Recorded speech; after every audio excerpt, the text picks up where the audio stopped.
Hello girls and boys, welcome to Thursday night's bedtime story. I hope you've had a great day. I hope you've done something that's made you happy. I hope you've done something that's given you some positive feelings. Well, I hope you're ready now for the bedtime story. So our bedtime story today is called The Kissing Hand. Some of you might know this story already, and for some of you it might be new. And it's a little story about a mummy and a little her little baby. Let's find out what happens. Get yourself comfy. Here we go. Two little raccoons. Chester Raccoon stood at the edge of the forest and cried. I don't want to go to school, he told his mummy. I want to stay home with you. I want to play with my friends, and I play with my toys, and I want to read my books and swing on my swing. Please, please, may I stay home with you?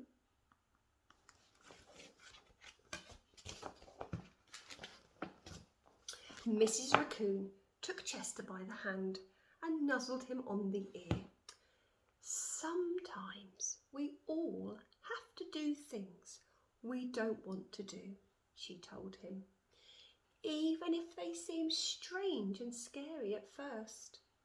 But you will love school once you start. There she is.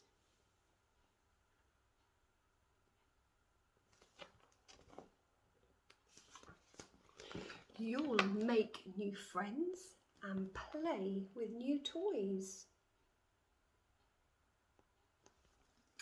You'll read new books, you'll swing on new swings, and I know a wonderful secret that will make your nights at school seem as warm and cosy as your days at home.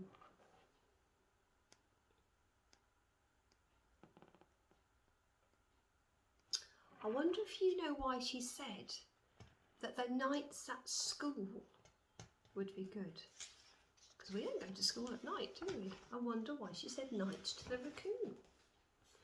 Chester wiped away his tears and looked interested. A secret?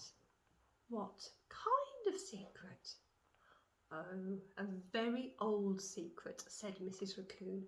I learned it from my mother, and she learned it from hers. It's called the kissing hand. The kissing hand? Asked Chester. What's that?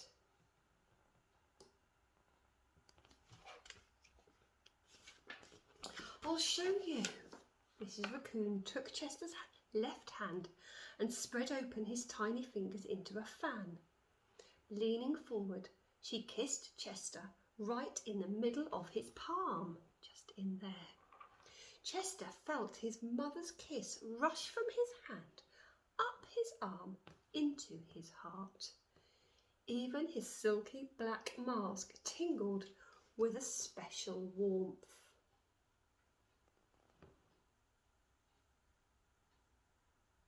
You see that kiss on that hand? Mrs. Raccoon smiled. Now, she told Chester, whenever you feel lonely and need a little loving from home, just press your hand to your cheek and think, Mummy loves you. Mummy loves you. And that very kiss will jump to your face and fill you with toasty, warm thoughts. She took Chester's hand and carefully wrapped his fingers around the kiss. Now, do be careful not to lose it, she teased him. But don't worry. When you open your hand and wash your food, I promise the kiss will stick.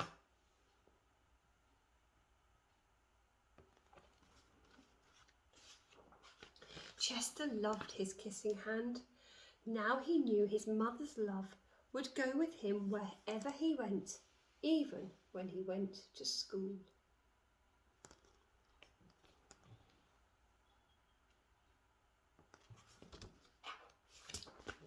That night, Chester stood in front of his school and looked thoughtful. Suddenly, he turned to his mummy and grinned.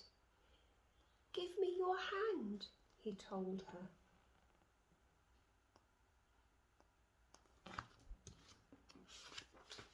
Chester took his mummy's hand in his own hand and unfolded her large familiar fingers into a fan.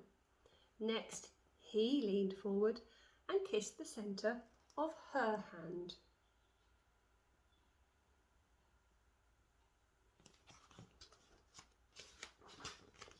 "Now you have a kissing hand too," he told her, and with a gentle "goodbye" and "I love you," Chester turned and danced away.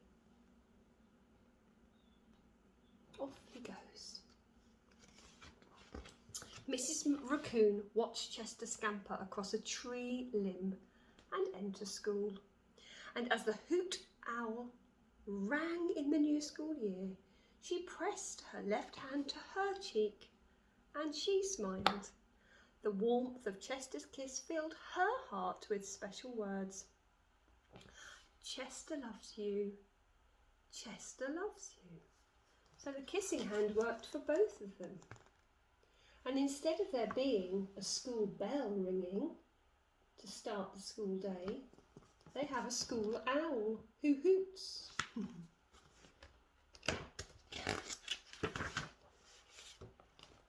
And then we can see Chester and his friends at school, all very happy. And Chester has his mummy's kissing hand and his mummy has Chester's. What a lovely story. At the very end you can see there's the heart, there's the kissing hand, and "I love you" is the message at the end of the story. Well, that brings us to the end of our story time tonight. I hope you've enjoyed it and I hope you've loved listening to that wonderful story about Chester and his mummy and how they stay connected with each other and how they give each other their love so they can keep it with them all day long.